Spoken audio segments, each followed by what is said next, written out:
or irrigatable areas that need to be watered. And fact-based and number-based will be able to tell everybody what their water consumption should be. What I can tell you right now, based on some data that we had gathered 5-6 years ago, Village Lake consumed 35.5 million gallons last year, as I mentioned, for irrigation. Directionally, I can tell you that number, when we provide that budget and we move towards that in 2023, that number is going to be closer to 17 million. We're validating that. In fact, Brian has been hired to do the drones and validate that information. But directionally, as a whole, majority of the consumption in irrigation is about 40 to 50% more than where it needs to be. And we can talk a little bit about that later. So we're gonna help the citizens through rebate programs, and we're gonna start the rate and tier analysis so we can share that also with the community. And as you can see, we've already started a little bit of a public information campaign. You may have seen some communication from Metro around the conservation efforts and also around the drones that are being utilized over the next few weeks. So basically, we're looking for commitment from some of the early adopters, and we've made good traction on some of that with the sub-association, and we're going to be starting to have those conversations also with the custom homes. We also had a resident forum meeting a few weeks ago with the custom homes, and we're working through that process as we speak. We're also going to scorecard early adapters, and we're going to talk about successes that we're having transparently with the community, and we'll also make any program adjustments in 2021. Bottom line is 2021 will be a year of a soft launch and probably have some lessons learned as we move forward.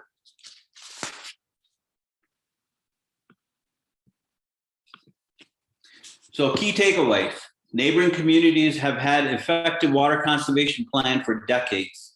We have not done a whole lot in the long time, and it's about time we start aligning with what needs to be done. And as you know, programs reviewed were Castle Rock, Parker, Centennial, Castle Pines North, and Denver Water.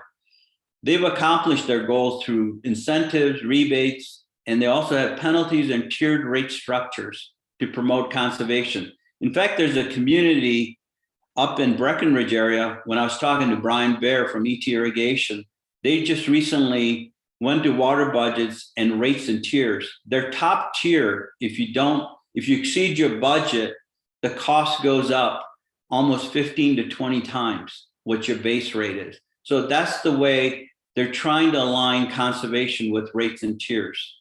So compliance also becomes a key part of the conservation effort. Now I'm going to share with you, before I do that, so the bottom line, our goal is to achieve reduction in consumption from a 2020 base that I shared with you was 416 million gallons for the village as a whole. The target that we have set in terms of reduction is roughly 100 million gallons. And that might sound very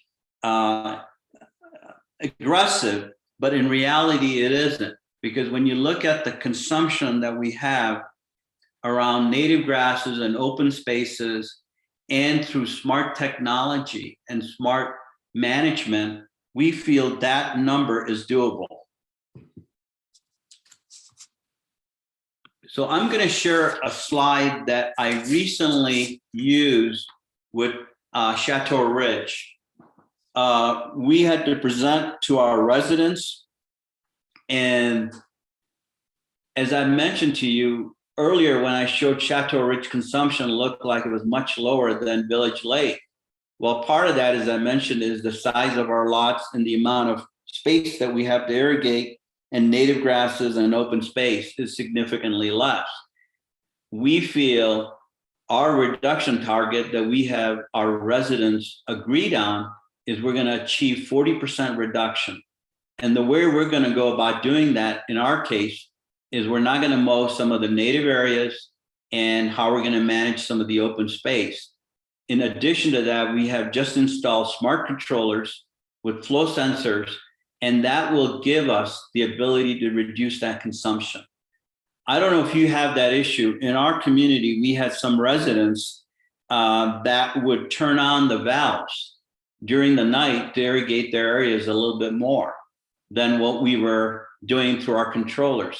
This new technology will give us alerts if something like that happens. So it gives us a more ability to do compliance than anything else. And at the end of the day, this was also a unanimous approval by the board to move forward with this. And the residents are fully engaged and support this initiative going forward. So with that, let me conclude by saying, I think it's not when or how. We don't have much of a choice. We live in basically in the West. It's a very arid climate, and the aquifers are declining. There is a lot of construction going on around us, a lot of straws that are going into the same aquifers, and we have tremendous opportunity to still maintain the beauty of the village that we all love, but at the same time leverage smart technology and irrigation best practices as we move forward. So with that, let me go back to stop sharing my slides. Okay. So Bill, that's where I'm at. And I guess we'll wait for questions a little bit later, correct? Right. Yeah, we'll keep track of the questions and then we'll come back and address them in the order in which we received them. Thank Our you. next presenter is Craig Miller. Craig is the Parks and Open Space Manager for Castle Pines North, and he's going to share his experiences working with the HOA and the residents at Castle Pines North on native grasses. So, Craig, I'm going to let you take it away. Unmute yourself, and you're on. Thank you so much. I appreciate that. Just to give you a quick little background on me. I've been in the green industry for 51 years. The green industry encompasses everything to do with landscape, irrigation, etc. I started when I was 3. These are the jokes, folks. On top of that, most recently I spent 7 years as the city forester for the town of Parker, as well as the open space manager and horticulturist there. Spent 5 years as the water conservation specialist for Parker Water, and currently I've been 7 years as the Parks and Open Space Manager for Castle Pines North, as well as the Water Conservation Manager. So I wanted to share a little bit of my experience with you, and I'm my screen here. Get going. Okay, so what I want to do is I want to talk to you a little bit about native grasses tonight, and we'll begin with pointing out that here on the Front Range, we are a high plains grassland. We have very limited annual precipitation.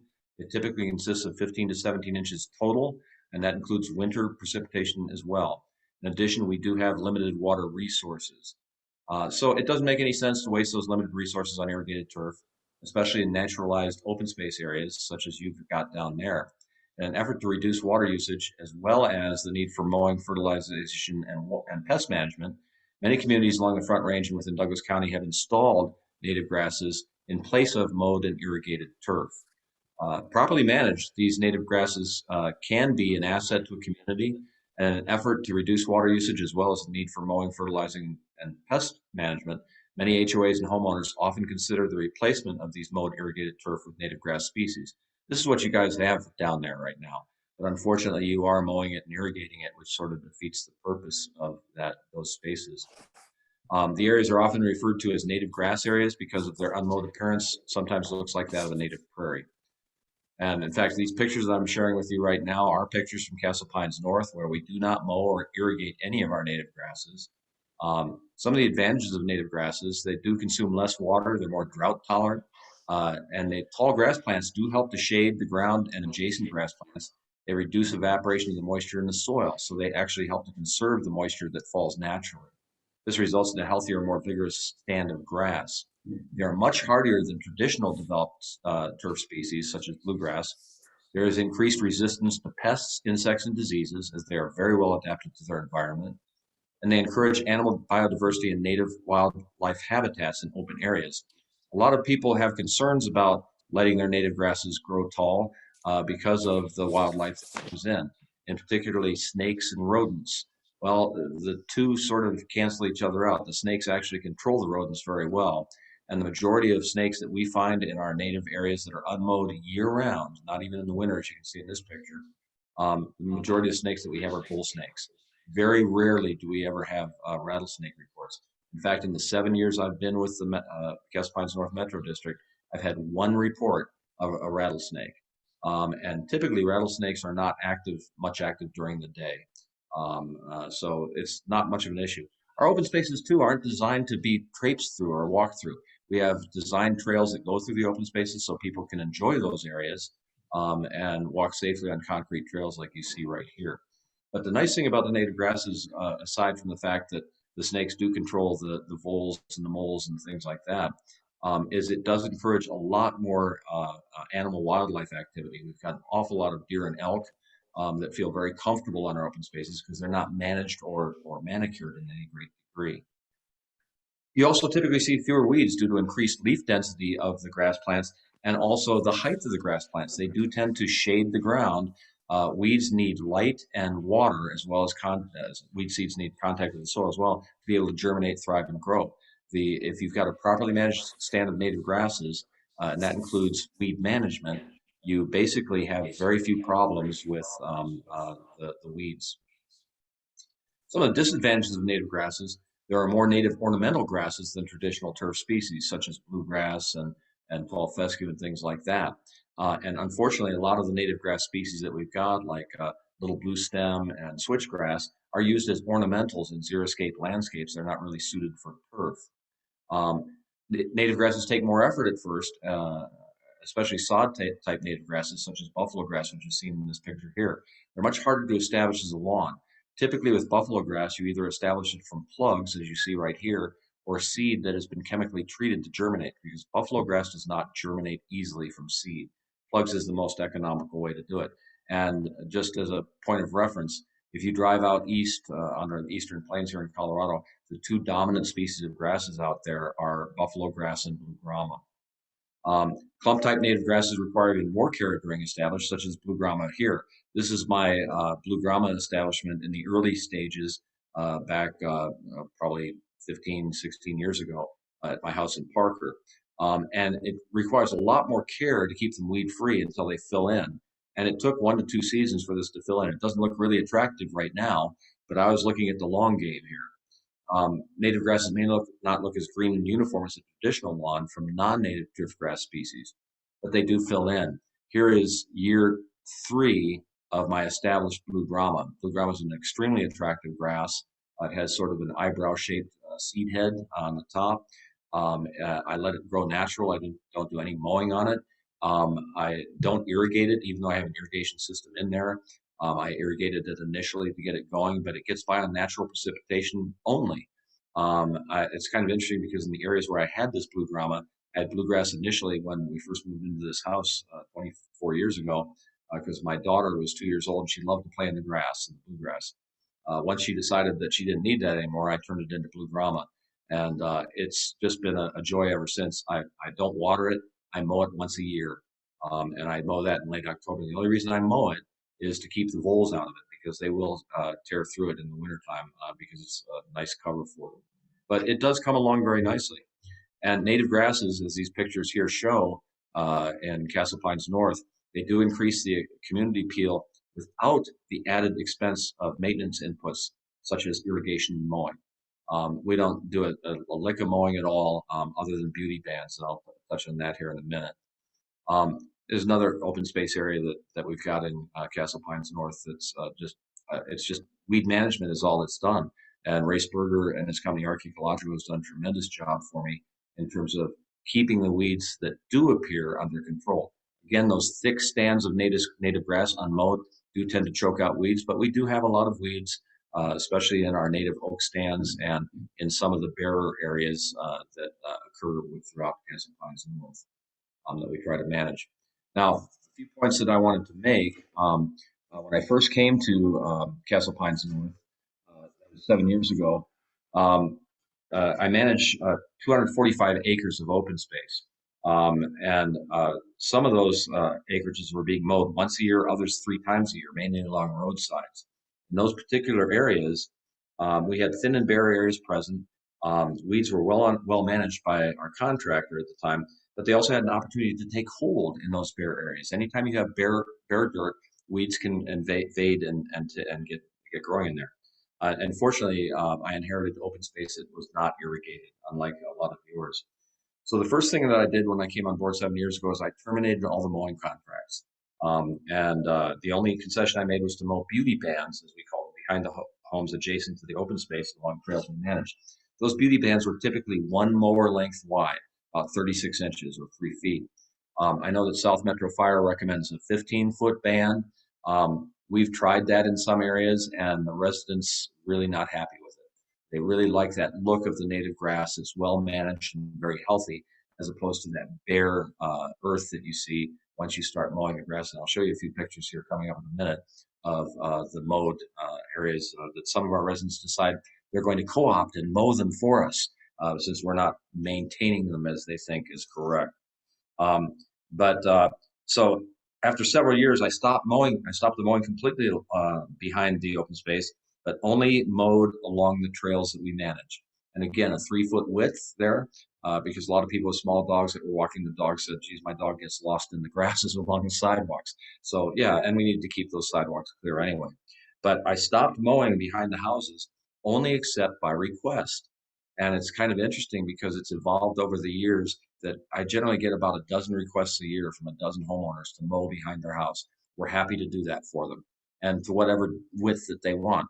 Most of them just want the 3-foot beauty band overall. Um, South Metro Fire, like I say, they like that 15-foot. We've never had any issues with wildfires. Not to say that we couldn't, and certainly being cautious in mowing a 15-foot band behind homes is certainly a safety measure. But again, it's something that our residents just didn't like at all from that standpoint. Once they got used to the native grass being managed the way it should, um, I basically had to communicate very strongly in the first year when I stopped mowing why I stopped mowing. And that was basically to reduce mowing costs, to create healthier stands of grass, to minimize weeds. And an educational program is critical when you undertake an operation like this. You've got to make sure that people understand why you're doing it and how you're doing it along those lines. It really does help a lot if you communicate very well. I put an awful lot of articles into the Castle Pines Connection. I posted a lot of things on our website, and I answered the phone constantly during the first year when people were saying, "Why aren't you mowing?" I was able to answer their questions very logically, laying out what I'm telling you tonight. And people would get it. They would understand. They didn't necessarily like it initially, but once they saw how beautiful the native grasses looked at full height, as you've seen in some of those pictures, they were very impressed, and they wanted to leave it that way because it's part of our community in Castle Pines overall, not only in North Metro, but in the village. It's these rolling hills and these beautiful fields of native grass that are reminiscent of what we've got on the Eastern Plains. So, like I say, I also teach a lot of classes. I've been doing educational seminars. I teach over 30 classes a year in rotation, mostly on xeriscaping, but also proper horticulture, pruning, planting, and water management. And during each one of these sessions, they're about an hour-long classes. I taught them at the Gower Garden Center at the Castle Pines Library until recently with the pandemic. The last year I've been shut out on those, which is why I'm trying to record some of my classes and make them available. But the bottom line is I would always spread this message that this is why we are maintaining our native grasses this way. It's the right thing to do. It's the whole reason why you have native grasses in the first place is to reduce those maintenance inputs. So let me continue with a few more slides here. Let's talk about the disadvantage of mowing native areas. Tall grasses are more water conserving, as I noted. They help shade the ground, adjacent grass plants. They reduce evaporation from the soil and retain moisture in the soil. Results in a healthier, more vigorous stand of grass. Tall grasses also provide great wildlife habitat. Mowing during the growing season, as you can see here, where one of our residents decided that they were going to go ahead and mow their lawn, quote unquote, in their backyard, which is our property. It does weaken the native grasses. They go completely dormant, as you can see here with the dormant grass and the happy native next to it. And they stop growing during the heat of summer completely. But this also allows weed seeds to germinate and take over the native areas. This is a pathway that a resident mowed through our open space to get to an archery target, which I'll show you in a minute. But letting native grasses grow helps to choke out the noxious weeds through competition, and it reduces the need for herbicides to control those weeds. Here's the gentleman who mowed the path to an archery target. If you look carefully, you'll see weeds that are germinating in that open space area. I politely addressed him and told him, you really can't do that. It's private property. We own it. And he basically took the archery targets down and stopped mowing, and the area recovered. But it took about a year for it to recover. The damage is done that easily and that quickly. Disadvantages of irrigating native grasses. Native grasses are adapted to their environment and they grow deep roots in search of water. As a result, they get by on natural precipitation. This is one of my favorite pictures that I have. This is native grasses and native wildflowers that were carefully excavated from a natural prairie land to show the depth of roots that native grasses grow. They grow their roots 3 to 8 feet in depth. As you can see, some of these roots are doubled up near the bottom here, just to show the length and thickness of the root systems for an individual plant. One of the problems with irrigating native grasses is it forces the roots to remain shallow as you force air out of the soil. All plants, including native grasses and your lawn, require airspace in the soil to work properly. The ideal soil is going to consist of 50% soil, which is going to be inorganic minerals, sand, silt, and clay, mixed with organic matter, and then 50% pore space. And within that pore space, half of that, in theory, should be occupied by water, the other half occupied by air. Roots need air to be able to thrive and to be able to metabolize and work properly. You start flood irrigating, as many people do with their lawns. They put down too much water. Most landscapes are severely over irrigated. Your plants end up with very shallow roots, and shallow rooting requires more irrigation for the plants to survive. And irrigation of native areas also encourages excessive growth of the grasses. It encourages growth of weeds and excessive growth, and it creates conditions for mosquitoes to thrive. So you may think that you're doing your native areas a favor by irrigating them, but you're not. The grasses are adapted to natural conditions. I love this diagram here. On the top, this is bluegrass, properly irrigated, the roots go deep. Improperly irrigated, irrigated too frequently, the roots are shallow. As a result, the plants are weak. They require a lot more water to keep them going, and the plants typically don't grow to the health and the condition and the color and the height that a normally irrigated lawn would go. So you're basically killing your roots by over irrigating. And this is very true when it comes to native grasses. I want to show you a few slides of reseeding because overseeding is a key management principle for weed control. This is a very severe slope behind some homes in Castle Pines North that I had archaeological overseed for me. They do their overseeding in the fall. This takes advantage of fall, winter, and especially spring moisture to allow the seed to germinate. This hillside was severely eroded. It had very little natural soil. It was basically more or less sandstone for the most part. Archaeological imported some topsoil, did some overseeding in the fall, blanketed it to prevent erosion. I spent tens of thousands of dollars cleaning dirt out of the backyards of the homes that you see in through here that had sloughed off during a severe rainstorm. Well, the blanketing didn't look very attractive at first, but this is what it looked like a couple of years later. And again, we're growing native grasses on basically sandstone and non-native soil, and other than the imported soil, but it filled in very nicely. It kept the weeds down, and it encouraged the wildflower seeds that were there to naturally start to sprout and grow. So bare areas that I saw at Village Lakes when I toured that property, it's something that you can bring back to its natural condition with proper overseeding. And again, I can't stress that enough that those bare areas need to be filled in because it really makes a huge difference. So my recommendations overall, starting in spring, stop mowing all native areas you wish to return to their natural condition. I recommend all mowing operations be eliminated year round, even in the fall. If you have to, if you must mow, it should only be done in the late fall, October, November. You should never mow during the growing season, and especially during the heat of summer. Stop all irrigation in these same areas. Hire a company to do weed management through the open space as well as reseeding of bare areas that we identified during our tour. In all areas like that, I have forwarded you a contact for a company that can do both archaeological.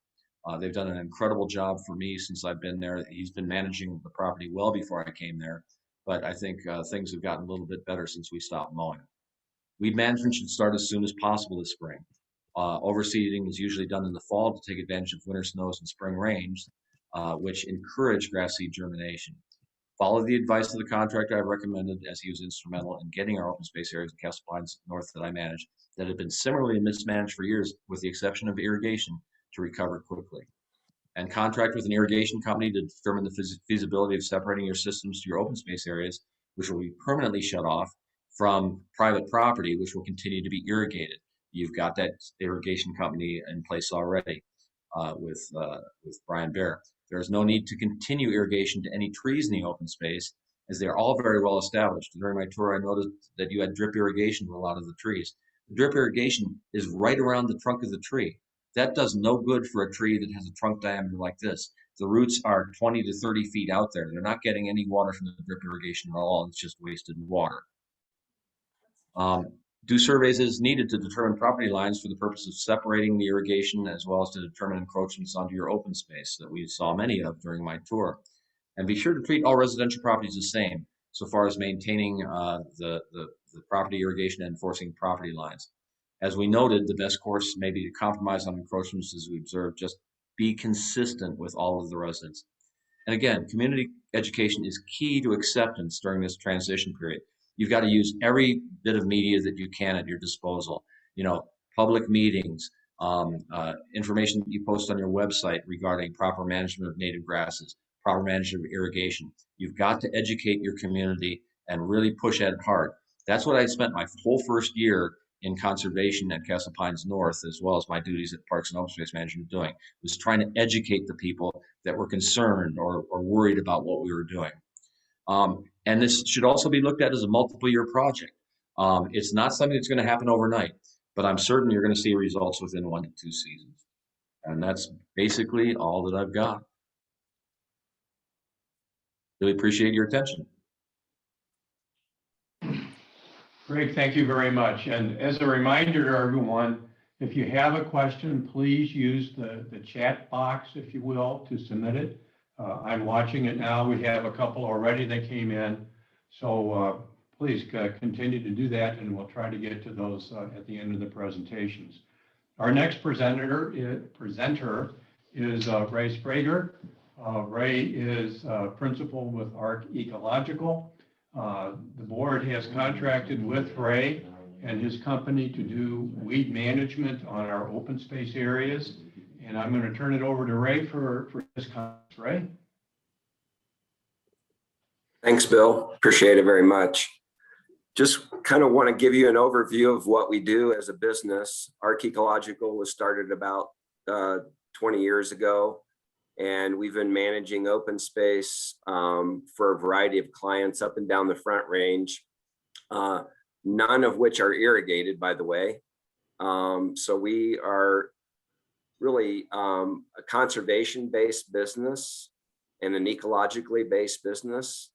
Our goals are to create and execute strategic solutions to restore land values by stewarding damaged and degraded open space into a healthier, ecologically sustainable, native-based plant communities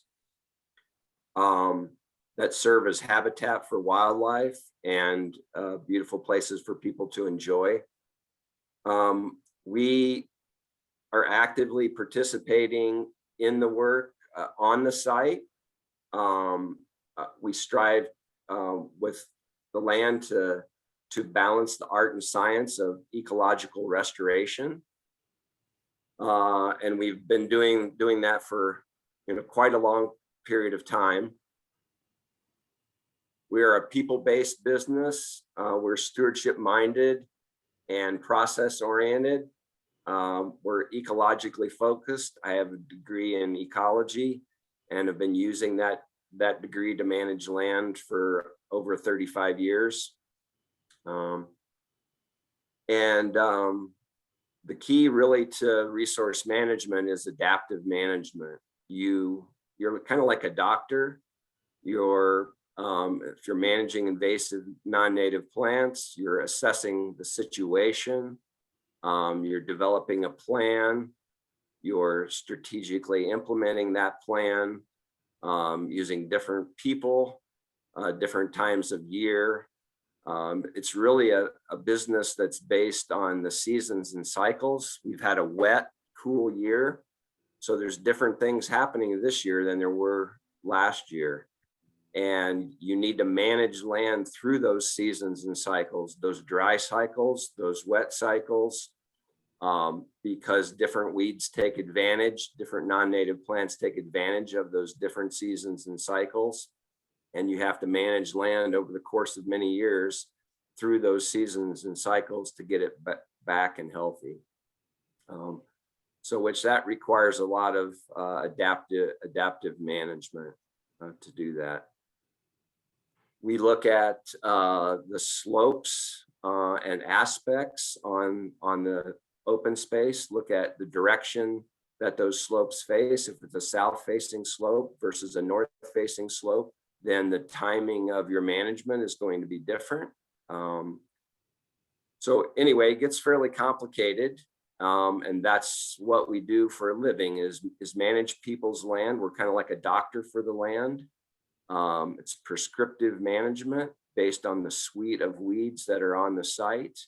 We assess the situation, identify the weeds that are on the site, inventory what's going on there, and then zone the site into different zones so that we can create a prescriptive treatment to treat each zone.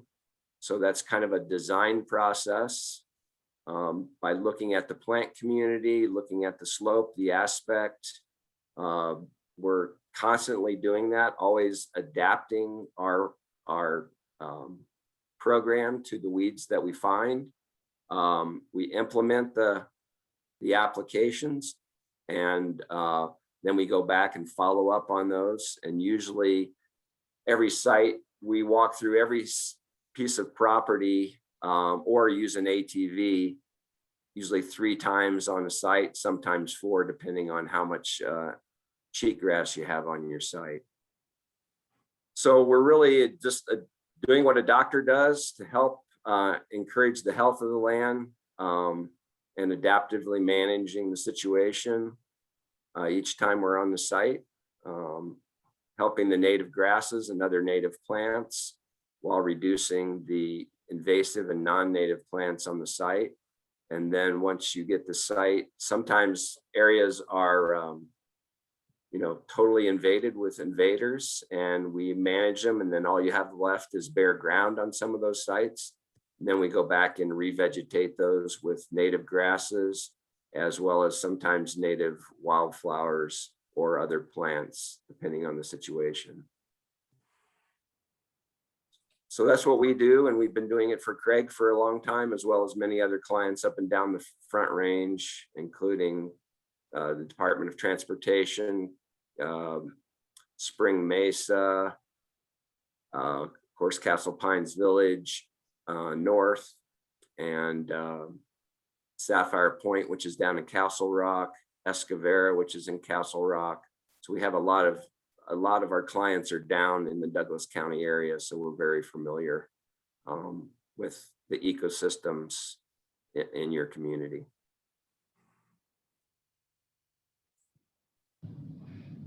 Thanks very much, Roy. We have a couple of questions, I think, that we'll come back to you with that have come through already. Our last presenter is Brian Baer. Brian is principal with ET Irrigation, and he is doing the current assessment of our irrigation system, as well as other sub-associations throughout the village. And we had hoped that we may have some clear recommendations or assessment from him, but we won't be seeing that until mid to late June. So we'll be able to get back to you all with that assessment when it's complete. But we've asked Brian to talk about appropriate turf management in terms of irrigation and what his company is about and how it was founded and where we're going with that. So Brian, it's all yours, sir. All right. Thank you very much, Bill. Brian Bear. I created ET Irrigation 10 plus years ago. I happen to be married to a horticulturist and landscape architect or designer, and came from Kansas, Kansas State graduate, and park resource management. So resource management is very important, and managing our resources. Water is one of those, becomes very important to the activities that I like to do and want my kids in the future to be able to do. So I started focusing on irrigation because I saw the benefits of some of the new technologies coming out in the marketplace. And so I saw an opportunity to really focus what I thought was important. So that's a little background about myself. Something I just wanted to make sure we made a note of as we kind of talk through this discussion is that all this discussion around water reduction and reducing water consumption, none of it's related to deficit irrigation as it's related to the plant material itself. What we're trying to do is apply the correct amount of water at the correct time to the right plants. So if anything that comes about this, and it's what we hear time and time again, is that the site's aesthetic value actually goes up. We start irrigating and using water correctly as the plant actually needs it, and aesthetic value is actually improved. So none of this discussion is around deficit irrigation or irrigating plants to, not be able to handle the weather and the environment as it's happening. So just wanted to make that point because I think that's a very clear distinction on what we're talking about when we're talking about reducing water consumption. I'm going to go ahead and share one slide. I got the short straw, so I get go last. So I'm going to keep it short and simple. Let me get my,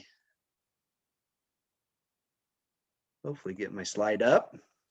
Thank you, Brian. We love you. Because he's the last guy. He's keeping it short.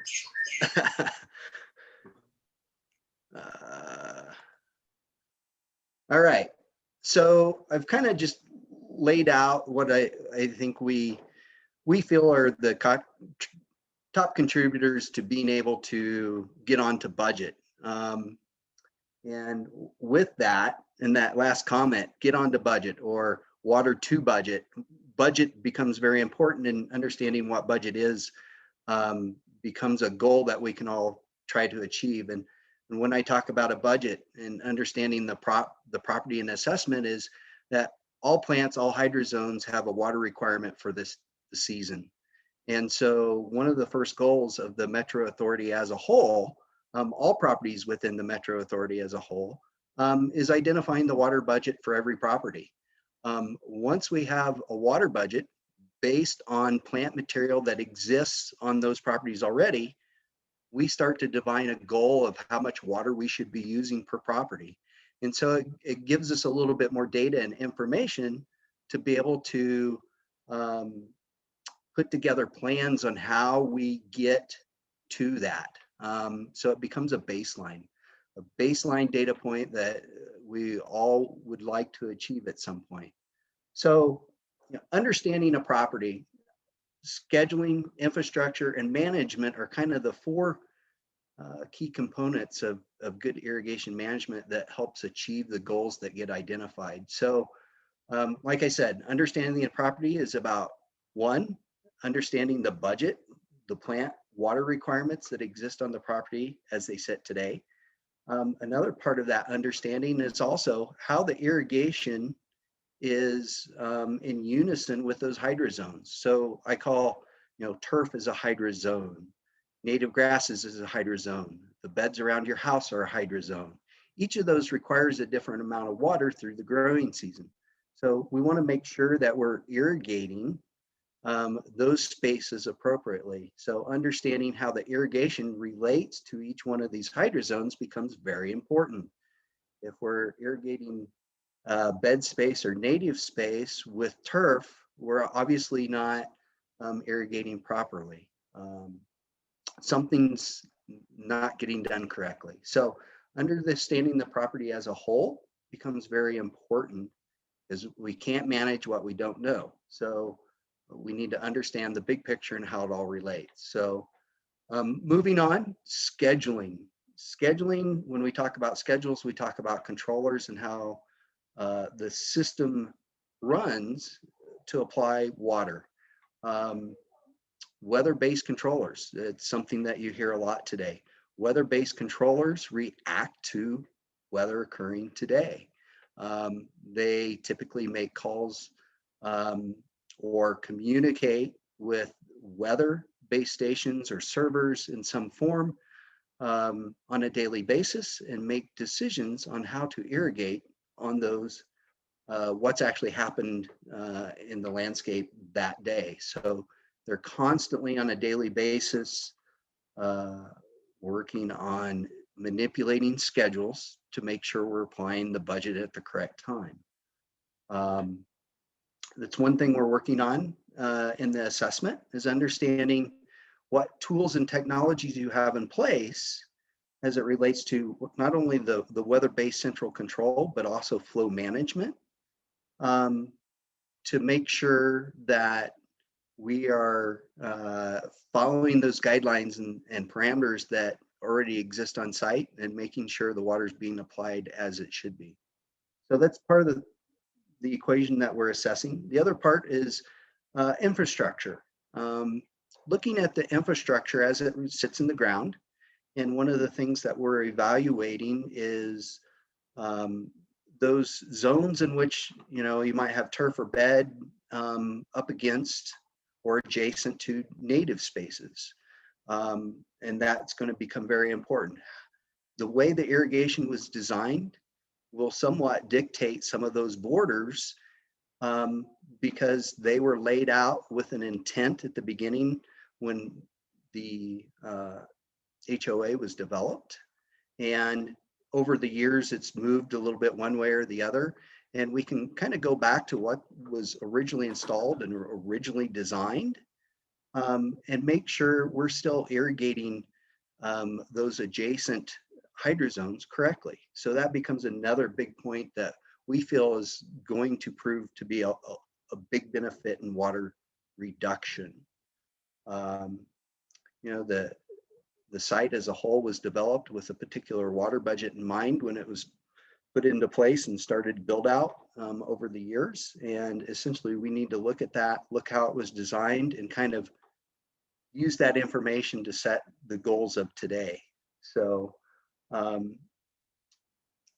management, the last topic, is management of the schedules and the infrastructure. So a good manager will use the tools and technologies that exist today that might not have existed 10 years ago to be able to effectively and efficiently apply water to the landscape. So when we're looking at specific budgets and how they relate to water, we want to make sure we use our appropriate budget at the correct time. And the correct time is driven by weather.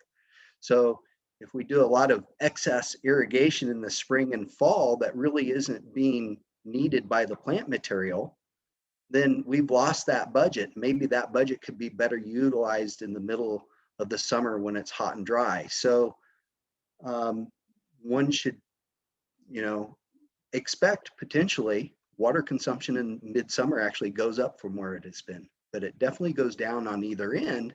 And to the point that there's so much over irrigation happening when it shouldn't, we can benefit from using some of that budget when it's hot out and maintaining the plant aesthetics more on an even keel across the season versus spikes of, too wet, too dry, and you just start bouncing. And so that's what management helps do, is it evens out the spikes and gives that consistent aesthetic pleasing look throughout the season.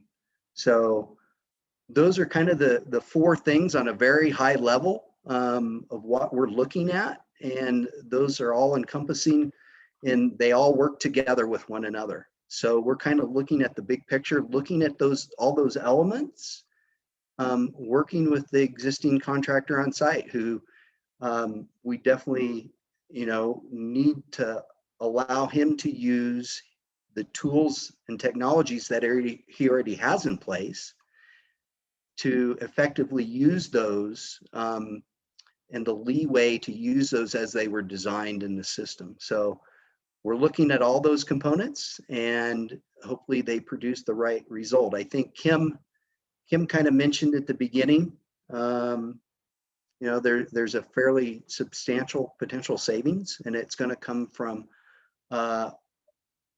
all these aspects that we've all talked about. They all play a contributing factor, and the reality is reducing outdoor consumption in village lakes by 50%.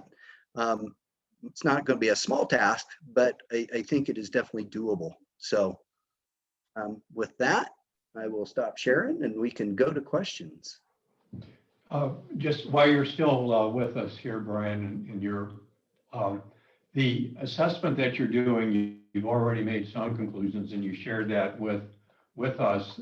I think the biggest one that I heard is that our current controller has all the bells and whistles on it that we need to do effective management. We just need to let the manager use them. Is that correct? Absolutely. The system that's in place today is quite robust and can do flow management or operate flow management and the weather-based scheduling.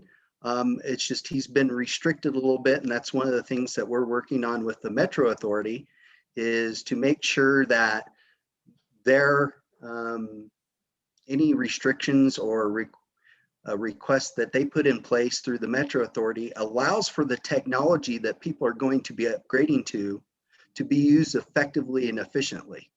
And so that is maybe setting some parameters that are a little different than what everybody's used to. 3 days a week when you have the right technology in place isn't necessarily the best and most effective way to irrigate. A lot of people will put it on 3 days a week and leave it for the season. Maybe you only need it once, maybe it's twice, maybe it's 4 times, but it changes and we need to let the technology and the science actually do the work for us. So how does that occur? How do you modify the irrigation on a timely basis based on the changing and environment? How does the system that you say currently can do that, how does that system get to do that? I mean, I always thought that when the irrigation was turned on and off, it was turned on and off by a computer and it went on so many times a week and it was pretty standard and you could always clock it as to when to expect it. But what you're saying is, if I understood you correctly, is that you can program the system to modify and moderate what it does. Correct. The newer technology uses parameters per zone to develop scientific schedule. There's scientific schedules being run in the background based on science. It's been used in agriculture for many, many years now. But essentially, it's not setting days and times of the week. It's more about setting parameters. Are we watering turf? Is the turf in sun or is it in shade? Is it on a slope? What's the root depth? Are we at 4 inches or are we at 12 inches? So it's more about putting parameters in, and then the technology uses those parameters, compares it to weather, and makes the decision on how to irrigate. And it comes down to kind of 2 factors, duration and frequency. Duration will end up being pretty consistent because the root zone usually doesn't change a whole lot, and the other factors within soil don't change a whole lot.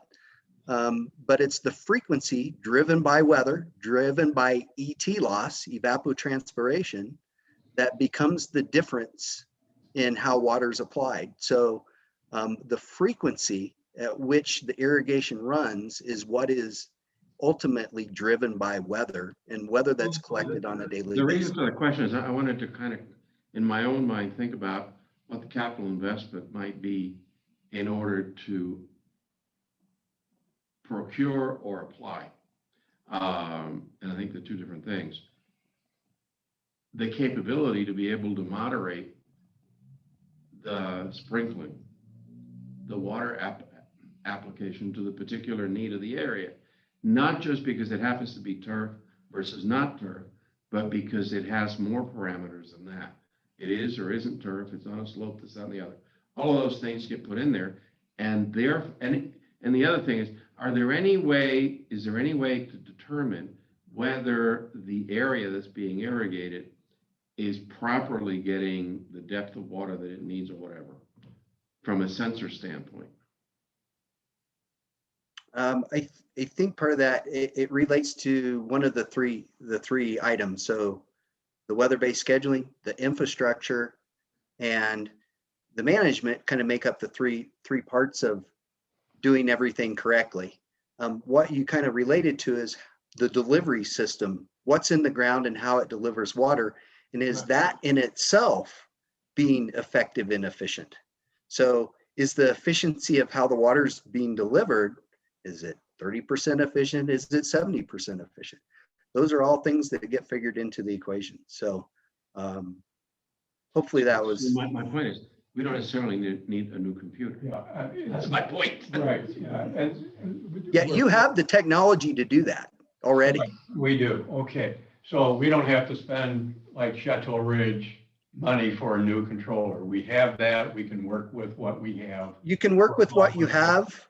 However, what you have is going by the wayside. It is no longer being supported by the manufacturer, and at some point, it will not be supported at all.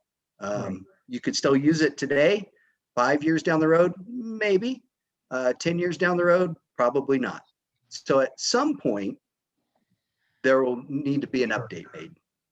Yeah, but it makes a difference to when we do things. We can plan a 5-year thing or whatever to do that and worry about the leaks and whatnot today, which are cheaper right now. And one of the issues. And a long-term plan would be different. Let's do what I said we were going to do. I got it. And I was the guilty one. I started with a question here, but I wanted Brian to make that point on the controller. So Well, he made a very good point, and I think an opportunity to foot stomp it, if you will, right. and highlight that, because I think that's critical for our budget. It is. It's very much so. And those Okay. those will be the things that come across in our assessment. So All right. All right. So as I said, we got at least 15 minutes, but we don't have that many questions here, so we may be able to get through all of them today. The first one was, how many gallons of water went to development in Elizabeth 2 years ago, and are we still sending water outside of the village? Kim, do you have, or Lon, if he's still on, do you have any insight to that or can answer that question? I can answer that, Bill, because that's what got me all interested in this project, working with the Metro, because there was a lot of attention around that in the community. And as I dug into it, I learned the opportunity is far greater than what we were shining our light on. Just to answer the question, it was about 7 million gallons. And that represented about 1.3% of the total annual production of the municipality. But as I got more involved in it, I feel the opportunity is close to 100 million gallons. And it is going to be, if done correctly, we all can participate in that, sitting at this table. So to answer your question, it was 7 million gallons, which is about 1.3%. And are they selling anymore? From what I understand, the answer is no. Okay, thank you. Well, they got rid of the guy that sold it, as I remember. That's correct. Okay, the next question relates to fire issues with water. Let me see if I can read this here. I got to get it up closer. With water conservation and limited grass growth maintenance planned in some native grass areas, how do these measures increase fire risk in our community, especially hot and dry summers? South Metro Fire, Einar Jensen did a comprehensive study with recommendations in 2019. Does this water conservation and native grass plant negate South Metro's recommendation to be fire safe? Greg? Yeah, you wanna- I can answer that. Basically, it doesn't negate South Metro's fire recommendations. They're going to make the ultimate recommendation of a 15-foot beauty band, so to speak, behind properties. But if you notice from the pictures that I showed you of the mowed versus unmowed, the unmowed was brown and dry. The mowed was still green. Or I'm sorry, the unmowed was green and the unmowed was brown and dry. The unmowed has a higher chance of catching fire. I'm sorry, the mowed has a higher chance. I'm getting confused here. The mowed has a higher chance of catching fire than the unmowed does, simply because you've got more moisture content, not only in the grass but in the crown of the plant, which is at the base of the ground. You've got more moisture content there than you do in mowed. As soon as you mow native grass, it turns completely brown. It goes completely dormant. If somebody flips a lit cigarette onto that grass, it's going to catch fire. And in fact, we've seen this in Castle Pines North Metro, where along the beauty band that we mow along the trail, people have carelessly dropped lit cigarettes along that, and they've caught fire. But interestingly enough, the fire is limited to the area that's been mowed, not the unmowed area, which still has moisture content. And this is even into July and August during some of the hottest months. So South Metro Fire is being very conservative about their fire recommendations, and I totally respect that. And if residents have concerns, that's what they should request is a 15-foot band around their house. But again, it dries out almost immediately and it goes completely dormant. And completely dormant means it's going to catch fire. Yeah, and I'd like to add, this came up at our fire mitigation committee meeting, I think it was just last week, when we talked about this. And I think Ruth and Doug from our fire mitigation committee are on the call here tonight, in addition to myself. But we have addressed this with Einar Jensen. He's the author of the plan. In the plan, there was the requirement or the suggestion, at least, that there be a minimum of a 15-foot perimeter around the house. And that is what we took a look at last year when we got the plan back.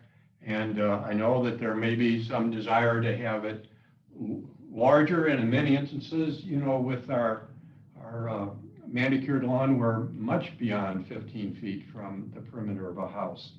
The other thing that I think we're going to be looking at in terms of our native grass area, we have the flexibility of just turning things off. We don't have to dig stuff up and physically disconnect things. So if we did have an extremely, extremely, extremely dry area, and if we were advised by South Metro, I believe we will be able to irrigate that area, you know, for a short period of time, just to get us over that hump, if you will. And that's a possibility that we'll be exploring as well. And that's an excellent possibility to explore. You've got that capability. At Castle Pines North, we don't. And again, our residents are not fond of having a 15-foot area of mowed native that turns immediately brown and dormant and is very combustible as compared to the areas beyond that, which are still going to be green even in July and August. Again, taller grasses retain moisture in the soil. They retain moisture in each other because they shade each other. So it's my opinion that the unmowed native grasses aren't an increased fire danger. They can certainly get that way during extreme drought conditions. Thank you. The next question, the areas in Castle Pines North are big native areas. Many of the native areas within Village Lakes are small areas near homes. Are we comparing apples to apples? Craig, that's back to you. And again, I'll answer that question. You definitely are. It doesn't matter the size of the native area. I manage very large areas that are contiguous. Down in Village Lakes, there are much smaller areas that aren't as contiguous, but native grass is native grass. Management should be the same. Many of the native grass areas within Village Lake have not been taken care of and are very sparse. And the HOA, is the HOA going to reseed or plug these areas to get the grass looking acceptable? Let me go to Ray. you want to kind of address that because we have talked about that, right? You're on mute. Mute. Ray, you're on mute. By plugging, are they meaning planting grasses? I think that's the question, as well as seeding, you know, some of the stuff that we've talked about with the board in terms of air cover. Making the grasses look beautiful. Get rid of the weeds, encourage the growth, and have the native grasses really look good. Yeah, as you manage the noxious weeds out of the site, then usually after 2.5, 3 years, we begin the revegetation process as needed. In some places, as you take the weeds out, the grasses will then move. Rhizomatous grasses will move in, seeds will drop in, and the areas will self-heal. It just depends on the size of the area that could be bare. So sometimes I've just managed weeds and had the whole community just redevelop just by doing the weed management. You know, if there's resiliency in the plant community, it can just heal itself. Other times we have to, revegetate. Usually that's reseeding. On occasion, in wetland areas or other areas, we've done plantings where you're actually planting a native wetland plant or native grass, or planting some other kind of material like a shrub or a tree. Next question. Can there be a map provided showing the area borders of each association of the areas irrigated? We are working on that here in Village Lake, and it's one of the things that we hope to be able to share at the town hall meeting next Monday, the areas of our immediate concern and focus.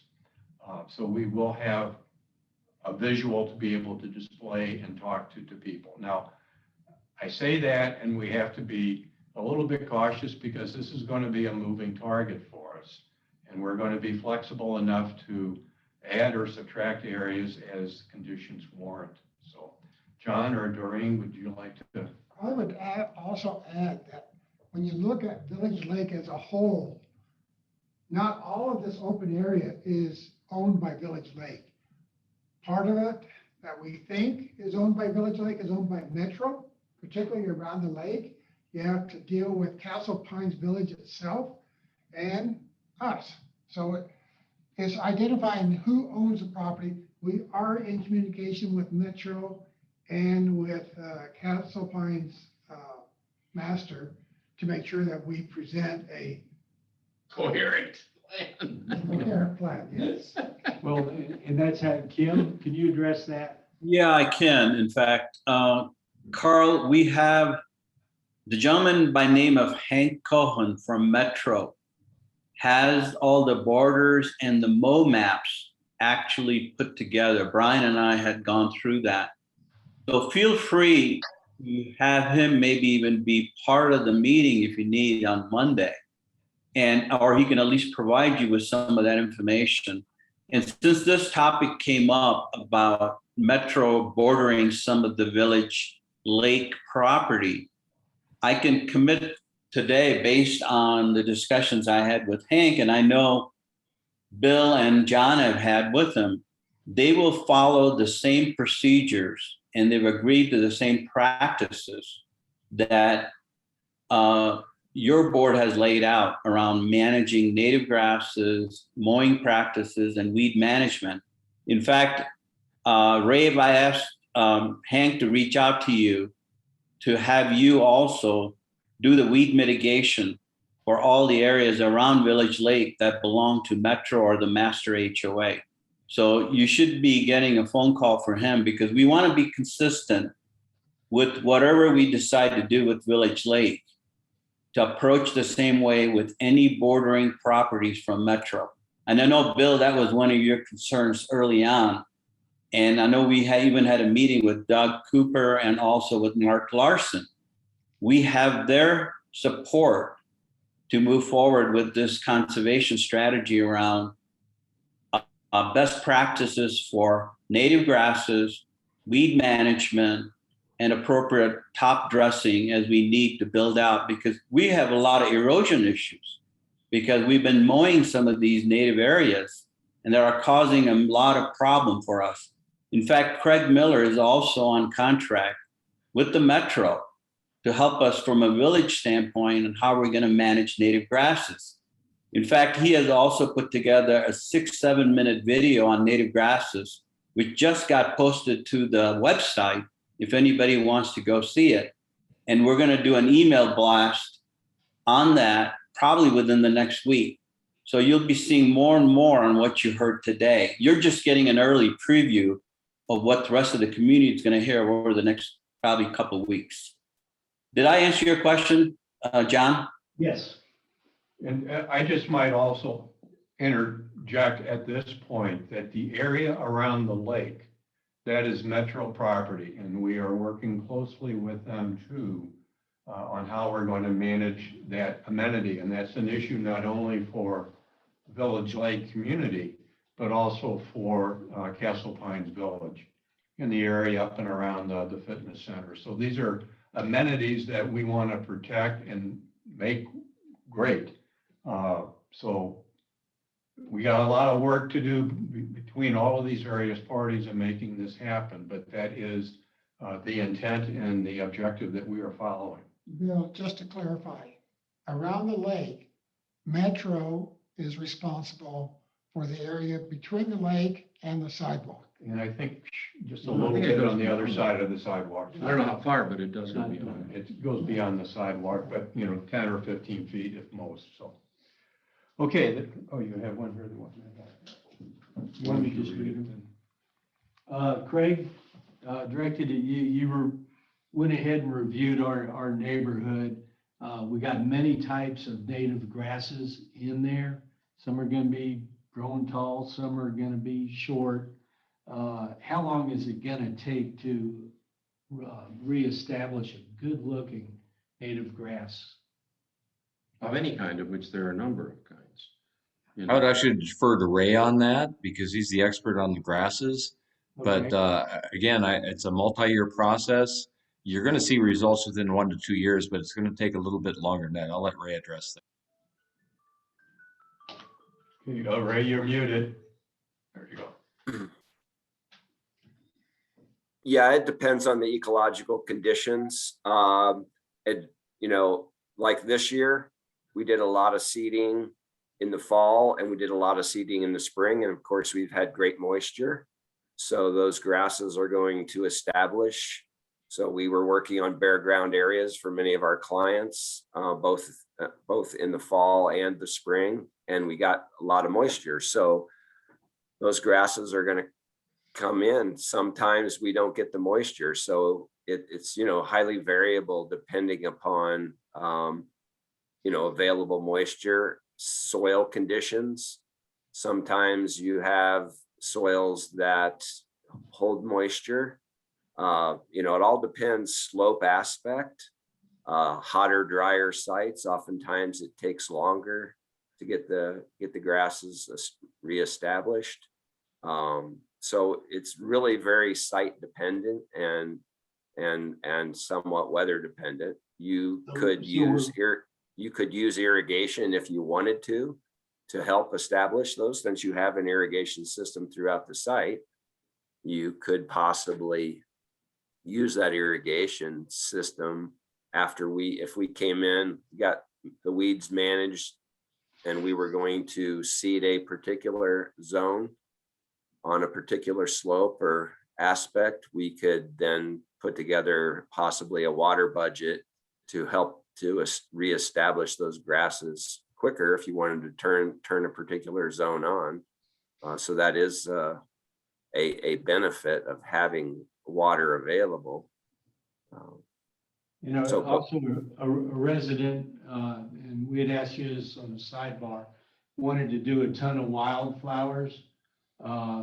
But your recommendation as far as wildflower seeding is? the right plant for the right place. So you've got to look at the soils. Typically, if you have clay soils or clay loam soils, you're not likely to get a lot of wildflowers. The sandier, gravelly sites typically support more wildflowers than the finer textured soils. So wildflowers do better usually in those coarser soils, partly because they don't compete as much with the grasses. There aren't as many grasses that grow in those. So there's a competition that goes on between broadleaf wildflowers and grasses. And so for one of my clients, I'm going to be killing grasses off to try to establish wildflowers. I've done that before with mixed success. So usually what I like to do is manage the site. And as you're managing the site, those areas that are not growing grasses, that are coarse material, usually are the best sites to try to establish wildflowers. And you can get, as you come in, and I'm sure people want to know when you're coming in to start hitting the weeds, number one, but as you do this, could you give us some recommendations or thoughts on that as far as wildflowers? The particular species to use? Species to use and where? Sure. And when? Yeah. Yeah. Usually, we appreciate that. So just to give you, usually in the fall, usually on an open slope with those soil conditions that I was telling you about, gravel, sands, rocks, those kinds of things usually do better. But as we go, then we can identify those sites and we can attempt wildflower. I've had some success in Castle Pines North and some success with other clients, but it's more difficult to establish those native wildflowers than it is to get the grasses to grow. But again, site dependent. The right plant in the right place is really the key. Can I add one more to that, John, if that's okay? I want to just reiterate what Ray said, because I moved here 11 years ago from the East Coast. And this is before we moved to the village. We had a big property in Parker. And Ray, I planted so many things because my mindset was East Coast.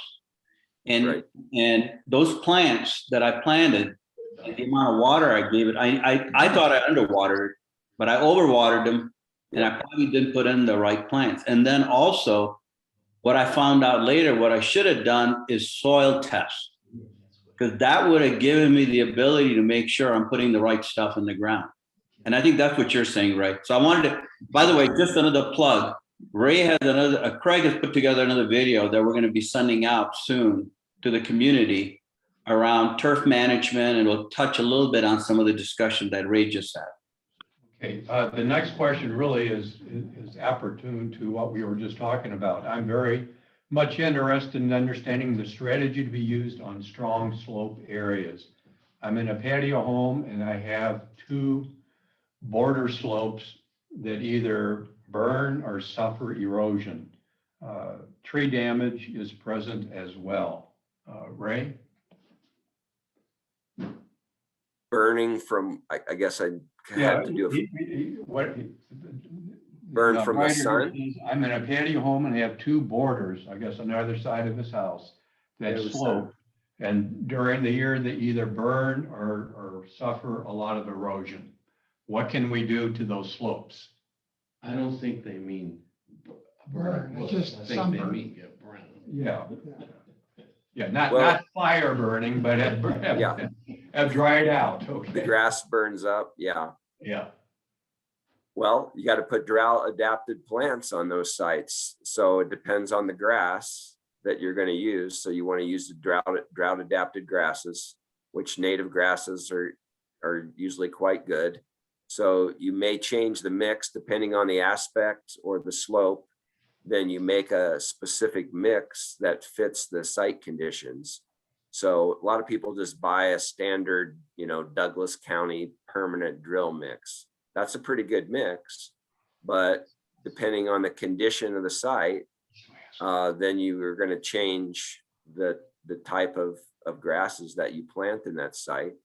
And then, from an erosion standpoint, yeah, if it's excessive erosion, sometimes a little bit of erosion is okay, but if it's running down into their property, we did tons and tons of work at Castle Pines North, where properties were,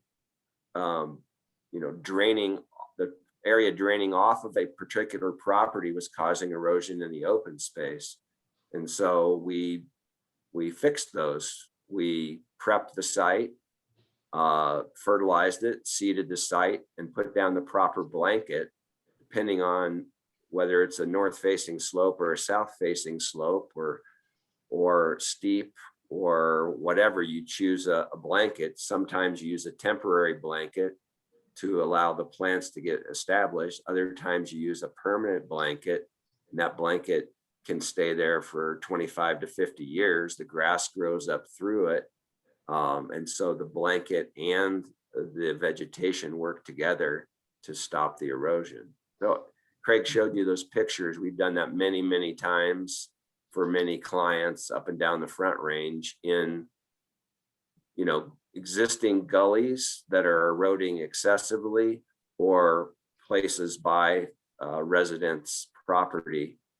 And again, you want to work with a plant palette that's going to fit the site conditions. And that, that's what I am, an ecologist. So I'm always looking at the big picture, looking at the landscape scale, looking at the details, looking at how those landscape scale interacts with the details, and trying to come up with a solution that has got to be sustainable with, by itself. You could irrigate it initially to get started, but in the end, the solutions that I come up with are really solutions that already exist on the landscape. So I'm trying to mimic something that works on the landscape that's similar to the conditions, where there's been some kind of perturbation to the site, where there's been a disturbance, something that's harmed the site and caused a problem. I'm looking for, there's a situation out there that already matches that. And so you match the grasses, you might have to amend the soil. So you create a condition that you can restore the site back to a healthy condition so it can function the way it's supposed to.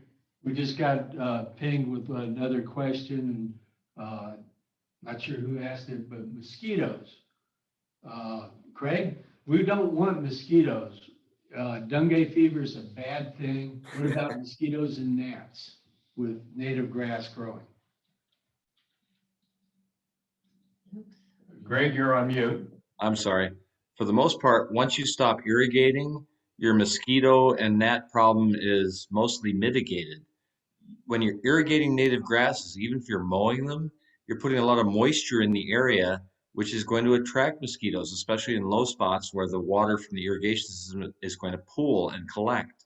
So you actually find with native grasses that are unmowed, unirrigated, that mosquito and gnat problems go away. It's that simple. Interesting. It's awesome. When you're talking about the lake, that's where all the mosquitoes and gnats are. Yeah, gnats, and you go walking around the lake. Yeah, all bets are off with bodies of water. Yeah. One of the things that you're gonna, can I interject? One of the things that you're gonna see is there's a lot of midges, and midges are coming, out of bodies of water, and those midges are gonna fly around. People think they're mosquitoes, and they're not mosquitoes. They're actually midges. I have people this time of year, there's no mosquitoes out there. It's all midges, and those midges are hatching in either temporary or permanent pools of water. And Great for fishing. Yeah, exactly. They're attracted to CO2. So because you're breathing, that's why they're attracted, and they'll, kind of swarm around your face. But those are midges, not mosquitoes.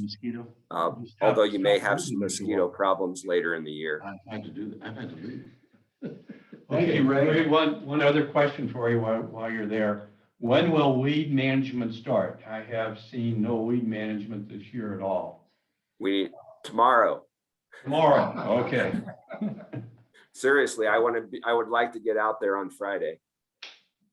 And I need to be specific here. What Ray is doing is focusing on the native areas.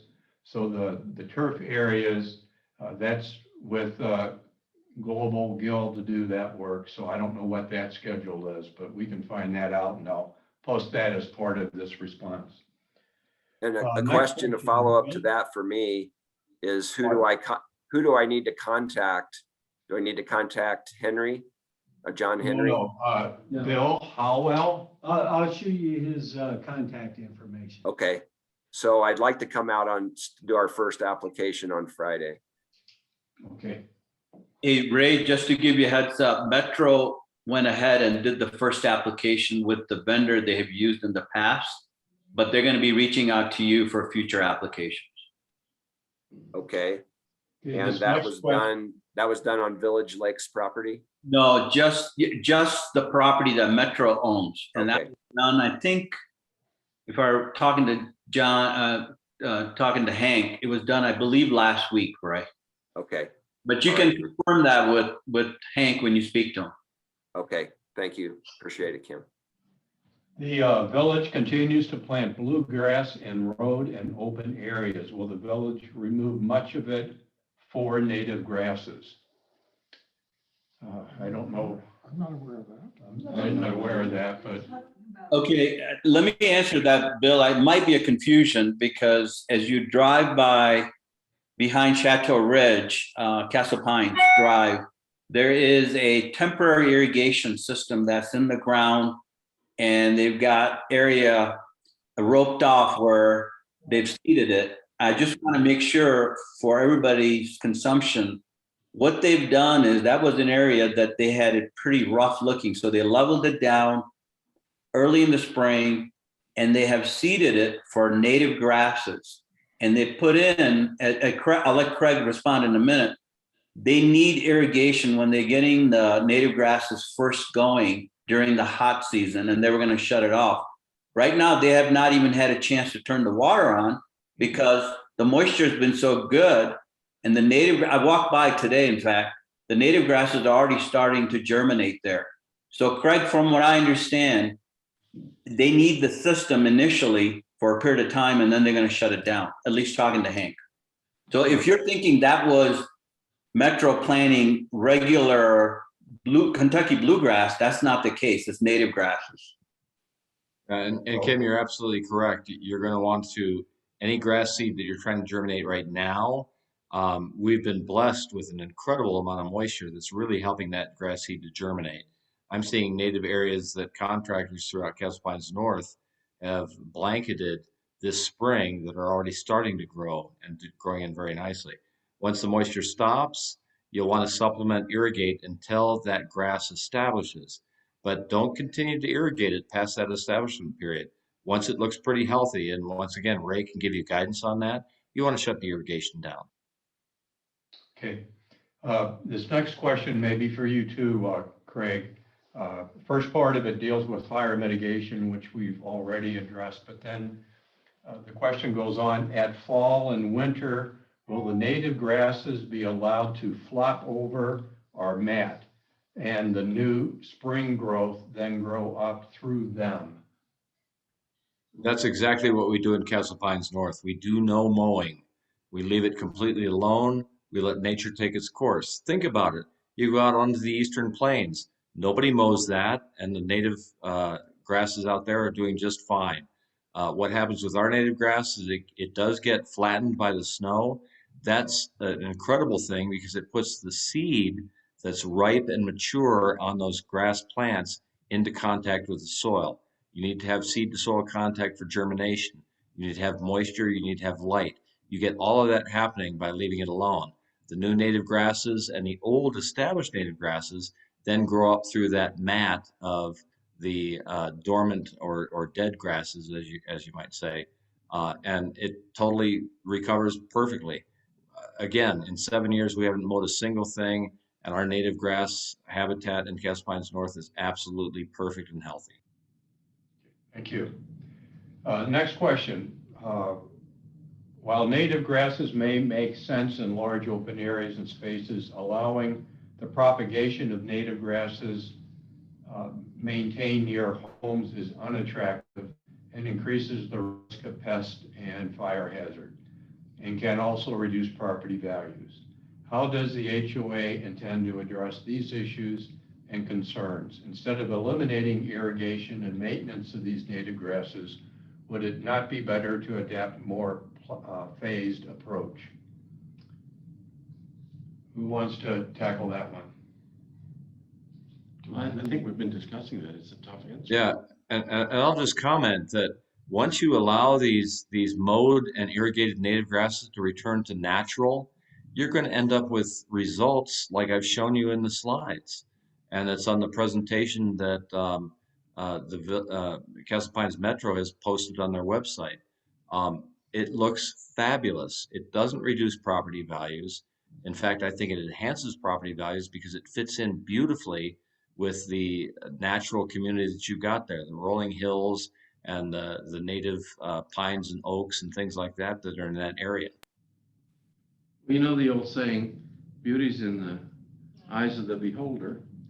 And we have a lot of transplants from other parts of the country that define. Absolutely. And that was one of my biggest battles that I had in Castle Pines North when I first came to them. I mean, I had spent a lot of time in the town of Parker as both the city forester and the water conservation specialist, educating people as to this is Colorado, this is not Pennsylvania. And people would start to get it. That was the area that they'd moved into. And transplants into Castle Pines Village need to understand that same thing. We are Colorado. We're a completely different environment. You need to embrace the environment we have and not say, oh, I'm going to import bluegrass into this environment. That was one of the biggest mistakes that was ever made by the settlers into Colorado, is that they brought bluegrass with them from the east because that's what they were used to. And it got everybody used to that look, right? Going back to the history of the village, it was always intended to be a native grass atmosphere. Absolutely correct. Through the last few years, there's been encroachment of lawns, which we all love, into native grass areas. So we're not necessarily turning the tide. The board dedicated themselves to maintaining that manicured grass. We're going to do that. But the three tenets of healthy native grass is no watering. And what does no watering do? Well, it's going to help us balance our budget. It's just a natural side effect. We hadn't even talked money until we realized the amount of gallons we're going to save. But we're running a deficit of $35,000 this year taken out of our reserve fund. Fortunately, we have a good reserve fund. Well, let's go ahead and keep that reserve fund. Matter of fact, we're going to be able to pay for any improvements to the irrigation system, which we know are coming up, by saving this water. The second one is letting it grow. Yep. Well, we're going to let it grow. And what does that do? It cuts back on mowing and all the benefits of keeping that plant healthy. And weed mitigation, because good God, there's a lot of weeds out there right now. And that's one thing I hate, the little cabbage bushes. And I'm sorry, Ray, I don't know the name of it, but they're ugly and they need to go. I think they called elephant ears or something like that. Well, I was going to go dig it up, and Ray said, you dig that up, you're going to have 30 more right there. So we hired, and we're spending really good money for weed mitigation in our list to grow and look as good as we can, like the neighborhood was originally intended. Nothing but benefits. You're absolutely correct on all 3 points. And I'm telling you, what I saw on the Village Lakes tour that I took, it was horrendous. You had weeds outgrowing the native grasses already at that early date back in April. And it just didn't look good. And yet I walk around my open space that I manage, and it's pristine. Ray has done an incredible job of managing the weeds that we do have, and they're few and far between because we let it go natural. Drive out to the Eastern Plains. I'm telling you, you just don't see these issues because everything is left natural. Those native grasses are designed and adapted to the area so that their roots go deep, they shade the ground, they keep the weeds out. You're on the right path. This is what you need to do. If you really want to save money, if you want to save water, and if you want to have things look really sweet. I'm telling you, it enhances the community tremendously. Where I live in Parker, we have a lot of native grass areas, and they're completely left alone. And I'm surprised that they are, because the maintenance contractor that we have in my neighborhood is notoriously known for mowing native areas, and it looks incredible. In Castle Pines North, I have a lot of homeowners associations that own their own native areas. They mow them. They look terrible compared to the areas that we maintain that are unmowed and unirrigated. It's night and day. The next question is for Brian. We'll get him back up here.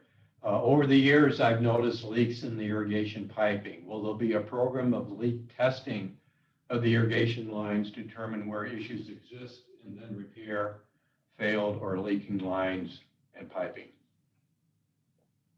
Yeah, so there's going to be looking at process and how the maintenance contractor goes through and does systematic checks, as well as getting some of those tools that actually exist in place today, some of the flow sensors and master valves that already exist on site. By giving him a more flexibility in the way he operates the system, he's actually going to be able to utilize those tools much more effectively moving forward to address exactly those things. So through tools and technologies and work order process that we'll educate and kind of work through and developing that, we'll address those right away. And if I can just add to that, and I hope I'm saying this correctly, but what Eric has been told in the past is to keep the main valves open, the main line valves open, so that people can water their lawns at will, or he can turn the water on at will. He's bypassing the control. And bypass, the programming and everything else. Now, how, come again? I don't know if that works. Okay, so by closing the valve, it produces the pressure. And if there's leaks in the system when water should not be going through it, the system will pick that up. Brian, can you explain that a little bit better? Yeah, I can touch on that a little bit. So with master valves and flow sensors, they're tools that measure and then take action. So a flow sensor measures what's occurring in the system, and he can see that. So it's information conveyed back to the central control. The central control also can take actions based on what it sees in flow. And with part of his limitation in the past to being able to only water 3 days a week, if he actually used those tools and he got excess flow, the system's designed to shut itself down. And if it does that, the next potential watering event could be a couple of days off. And when it's super hot out, that's not a very good risk to take. So in giving him more flexibility in scheduling, utilizing 7 days a week versus 3, if something like that happens, it's easily made up on the next water window. So we talk about water windows, the time frame in which the system is allowed to operate. He can make that up rather quickly versus losing multiple days of irrigation because one thing happened in one section and now it shut down the entire system, or an entire leg of the system because there was an issue. So I touched on flexibility of allowing the manager to use the tools and giving him the flexibility to manage that. That is exactly kind of the point of those tools, and how he's kind of been hands tied with some of those tools up to this point. So even though he knew something was leaking, He was told to keep it open. No. No, He wasn't able to detect that there was a leak until you saw the leak by Like Sophie, everywhere. right, or a river running down there. correct. It's being proactive with data, and the data is more quickly utilized to have an action or a reaction to, without somebody visually having to see something happen. Yeah, and correct me if I'm wrong too, Brian, on this, but I thought somewhere along the line, I heard that there was a notification system, Mhm. whether it's a text message or something that would go to the manager to say this happened at 2 a.m, so he knows he needs to get there, find out what's going on the next day. Exactly. So he's able, with that flow management, he's able to have alerts sent to him in whatever way he wants. And then, you know, like you said, if it's in the middle of the night and it's a mainline break, the master valves are the tool that the controller itself can implement a reaction to cause an event. So if you had a mainline leak in the middle of the night and you're losing lots of water, it's going to take that person, the human intervention, a while to get there.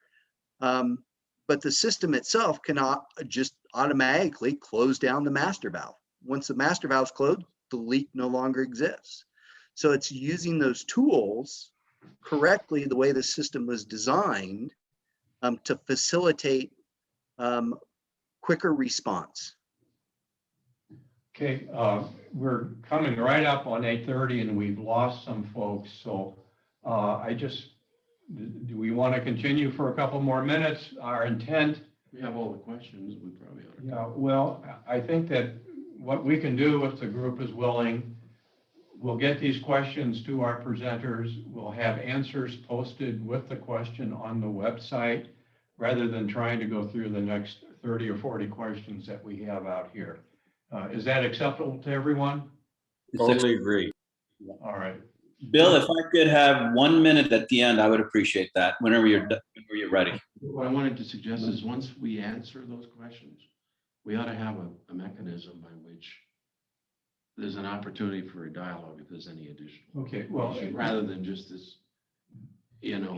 Q&A through internet or whatever. all right, we'll work on that. Is Kristen raising her hand or clapping?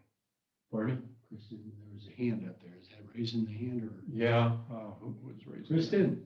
Kristen? The hand turned dark. I was clapping. Thank you for the presentation. Oh, okay. Thank Great. you, Kristen. Great All right. job, great information. Appreciate Okay. that. Kim, you wanted a closing comment here? If I could, I just wanted to thank the board of the Village Lake. I think change management, at least in my day job that I used to do for a living, is never easy. Okay. At the end of the day, I think it comes down to leadership I don't mind and taking on bold steps. And I think you guys are doing it. And I know the amount of hour each one of you have spent on this effort before this meeting. And I think it needs to be recognized. I think you have done a lot of investigation, a lot of analysis, a lot of discussion. And the reason I know that, I've been part of some of those. And I think you're taking a very measured approach. The only parting comment I would make that I used to do when I used to, in my day job, was don't let perfection be the enemy of the good. And what I mean by that is move on. You're never going to get it 100% right. If you get majority of it right away, you tweak it a little bit as you go along. So to me, I congratulate you for the great job that you guys are all doing. And I appreciate the opportunity to speak to you. Thank you. Thank you very much, Kim. That's Yeah, good. really, that's very nice. I want to thank our presenters tonight, Ray and Craig and Brian. Kim. Thank you, guys. And a great hand to all of you who have joined us this evening. We had, I think, 40 people participating tonight. So that also includes some of our presenters. So I'll have to work that number down, but clearly 30 or more. So it was a great turnout this evening. Again, a reminder, next Monday, we're having a town hall meeting at the Pavilion. We'll have some refreshments at 6, and we'll get the town hall going at 6:30. And the purpose of that is to jump onto what we heard today, but then also relate it to what we are doing or what we propose to do as a board and as a community in terms of accomplishing the objectives that we've set out. So the native grass management, the weeding, the irrigation, both in terms of the system as well as the management, are the items we're trying to address. There was one question that I'll just close with here. Are we going to be able to reduce our HOA dues? No. And, Let me address that. and the short answer is we'll probably not reduce them, but the increase on dues is going to be put off for an extended period of time, whether that's 2 or 3 years or whatnot. It's going to depend upon how effective we are and how quickly we work on some of this stuff. So that is another stewardship responsibility we have in how we use the dues that you provide us as a board. And we also feel that our stewardship responsibility rests on appropriate use of our water resources. So those two things go hand in hand. If we can be better at managing our water, we'll be better at managing our due structure for the village as well. So with that, I want to thank you all very much. We went almost 2 hours, just a little bit over 2 hours, and good questions. And again, we'll try to figure out, we won't try to figure out, we will get these posted with answers over the next couple of days, because I'll have to get these questions to our presenters and get them back to us and then get them posted. I was just a few minutes late starting to record this thing. So Kim, your first couple of comments are not recorded here on this. So my apologies, sir. But I think the point in your last couple slides is really the main ones that we wanted to get across anyway. So No worries. Pardon me? No worries. Okay. And we'll also have other opportunities. So. And we'll have other opportunities as well. Absolutely. So you all, thank you very much. Have a good evening, and hopefully see you all on Monday afternoon and evening. Great. Thank you. Thank you. Before we leave, he and I were in a diatribe by emails. Let me, And I wanted to clarify something.